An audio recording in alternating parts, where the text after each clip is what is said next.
नमस्कार दोस्तों, कैसे हो आप सब? उम्मीद करती हूँ आप सब ठीक होंगे।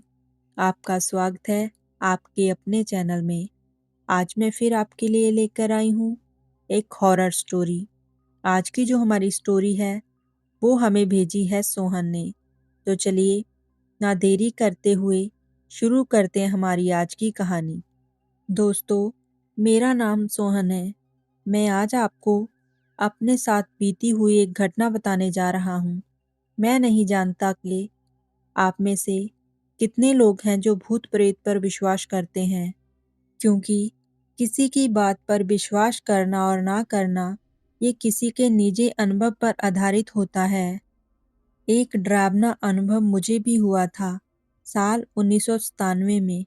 मेरा मानना है कि ऐसे भयानक अनुभव हर किसी को नहीं होते, लेकिन अगर आप किसी गलत समय, किसी गलत जगह पर हो तो आपको ऐसी चीज़ें दिखाई देती हैं, जो वास्तव में बहुत ही खौफनाक होती हैं।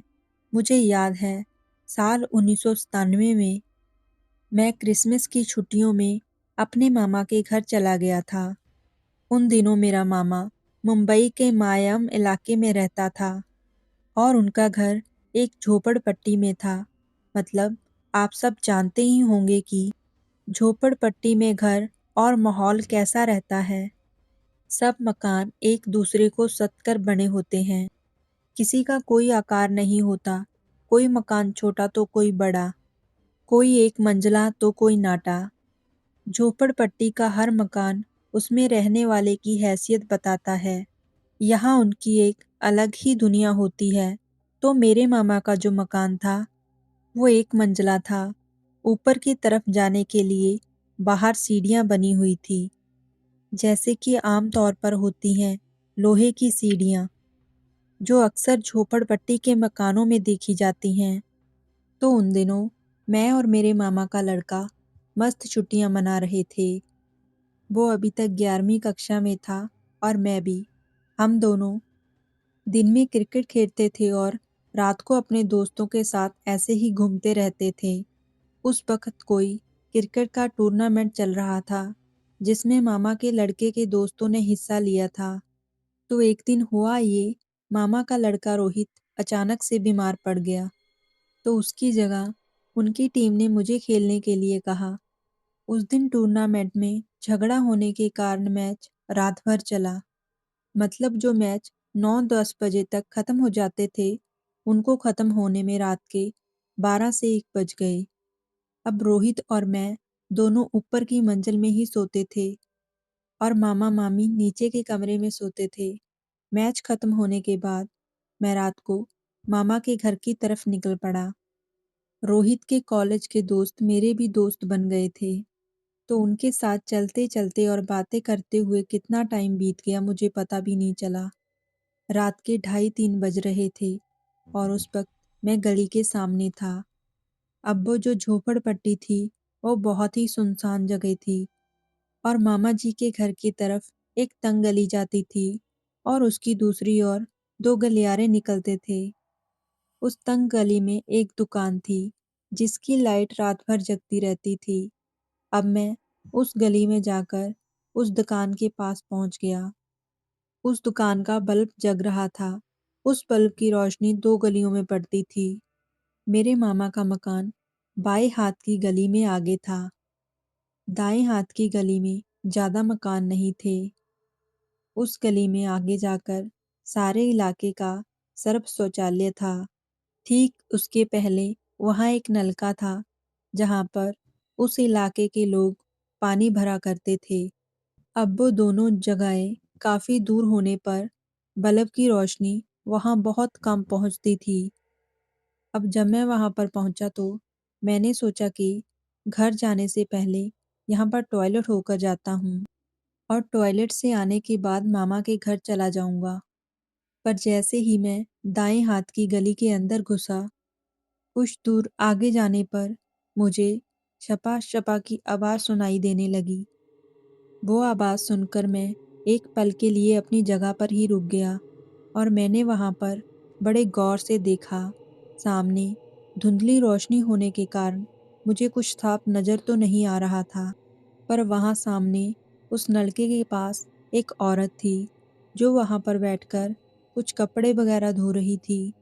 उसे देखकर कुछ देर तक मैं वहीं रुका रहा और सोचता रहा कि वो औरत इतनी रात को अंधेरे में यहाँ पर क्या धो रही है।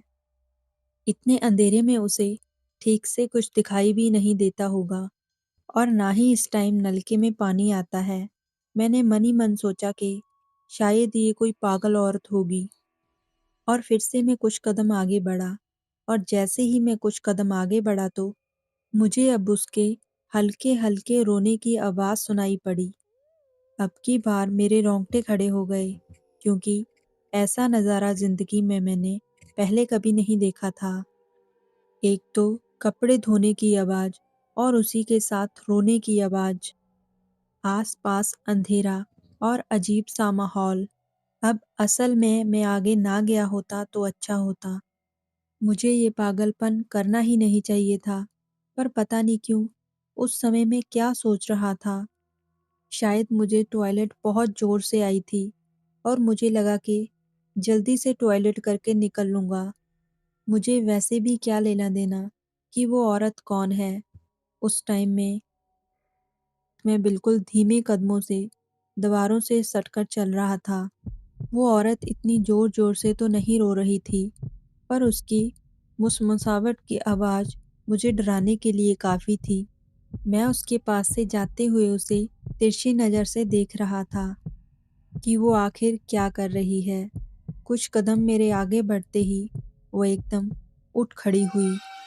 उसकी ये मामूली सी हरकत से मेरे अंदर सनसनाहट सी दौड़ गई और मैं तेज़ी से चलते हुए टॉयलेट की तरफ चला गया। मैंने झट से टॉयलेट का दरवाज़ा बंद कर लिया। मैं बस खड़ा था, क्योंकि उस वक़्त तक मैं इतना डर गया था कि मैं अपने आप को ही कोसने लग गया था कि मैंने ये क्या पागलपन कर दिया है। 4-5 मिनट तक मैं बस खड़ा रहा। मैंने अंदर से दरवाज़ा बंद कर लिया था।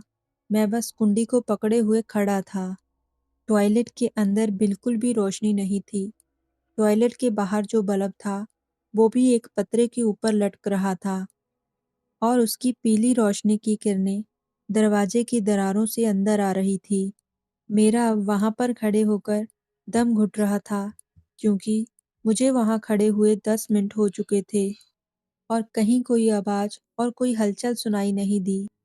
इसलिए मैंने अपने आप को शांत किया और समझाया और टॉयलेट से बाहर निकलने का निर्णय लिया।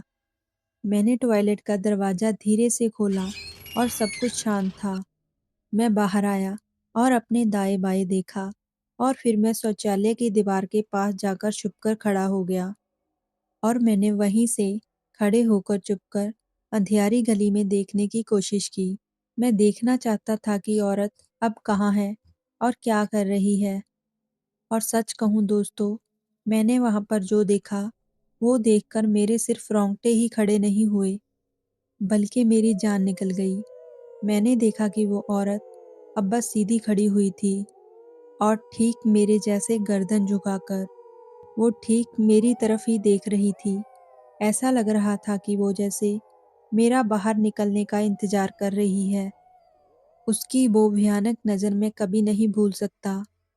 भले ही पीछे दुकान के बल्ब की रोशनी से उसका चेहरा मुझे नज़र नहीं आ रहा था, पर उसका आकार दिखाई पड़ रहा था और उस अंधेरे में उसकी आँखें सफ़ेद चमक रही थी। उसे देख मेरा दिल बैठ गया और मेरी आँखों से आँसू बहने लगे। मैं इतना डर गया था कि मैं खड़े-खड़े ही काँपने लग गया था। मैं अजीब-सी आवाज़ में चिल्लाने लगा और वहीं पर खड़ा होकर रोने लगा कि कोई मेरी आवाज़ सुनकर मदद के लिए आ जाएगा। पर जैसे ही मैं चिल्लाने लगा, वो औरत दौड़ते हुए पास के कमरे में गायब हो गई। हैरानी की बात ये थी कि उस कमरे का दरवाज़ा बंद था और फिर भी वो उस दरवाजे से अंदर चली गई थी। मैं हिम्मत कर उठकर लड़खड़ाते हुए भागने लगा और किसी तरह मैं घर के बाहर पहुंचा। मामा के घर बाहर पहुंचकर मैं ज़ोर-ज़ोर से दरवाज़ा खटखटाने लगा। मामा ने दरवाज़ा खोला और मेरी हालत देखकर वो भी डर गए। मेरी हालत को देखकर वो बार-बार मुझे पूछ रहे थे कि क्या हुआ है। किसी ने मारा क्या? किसी के साथ झगड़ा हुआ क्या? मैं जवाब देने की हालत में नहीं था। मैंने जो कुछ देखा था, उससे बुरा कुछ भी नहीं हो सकता था। मेरे मुंह से तब शब्द ही नहीं निकल रहे थे। मुझे अचानक से तेज बुखार चढ़ गया था। मामा ने तुरंत ही मुझे उठाया और सरकारी अस्पताल लेकर चला गया। उन्हें लगा कि शायद मुझे दिल का दौरा पड़ गया है। मेरी हालत उस टाइम लगभग ऐसी ही थी। रात भर मेरा इलाज हुआ और मुझे शांत कराया गया। मेरे मम्मी-पापा भी सुबह-सुबह अस्पताल पहुंच गए और माँ को देखने के बाद मेरी जान में जान आ गई। तब जाकर मैंने सबको बताया कि मेरे साथ आखिर हुआ क्या था और मैंने रात को वहाँ क्या देखा था। मेरा किस्सा सुनने के बाद मेरे मामा ने बताया, कुछ महीने पहले वहाँ पर एक औरत ने आधी रात को अपने पति को मार दिया था। उस पर चाकू से वार किए थे और उसके घर का दरवाज़ा खुला था और दरवाजे के अंदर बीचों बीच उसके पति की लाश पड़ी थी। हर तरफ खून फैला हुआ था और पति के खून से सने कपड़े लेकर वो औरत रात को धोने के लिए बाहर बैठी हुई थी। जब आस पड़ोस के लोगों ने उसके रोने की आवाज़ सुनी, उसकी हालत देख उनकी रूह कांप गई। लोगों ने पुलिस को बुलाया, लेकिन जब तक पुलिस वहां पर पहुंचती, उस औरत ने अपने घर के अंदर जाकर खुदकुशी कर ली। उस दिन से वो मकान बंद है और वो औरत, जो भी कोई रात को वहां पर जाता है, उसको वैसे ही रात को कपड़े धोती हुई दिखाई देती है। इसलिए रात में वहां पर कोई नहीं जाता। सबको इस बात का पता है, लेकिन तुम यहाँ पर नए हो, इसलिए तुम आधी रात को वहां पर चले गए। दोस्तों, तो ये थी हमारी आज की कहानी। आपको कैसी लगी? कमेंट में ज़रूर बताएं। फिर मिलते हैं किसी नई हॉरर स्टोरी के साथ। तब तक के लिए बाय बाय।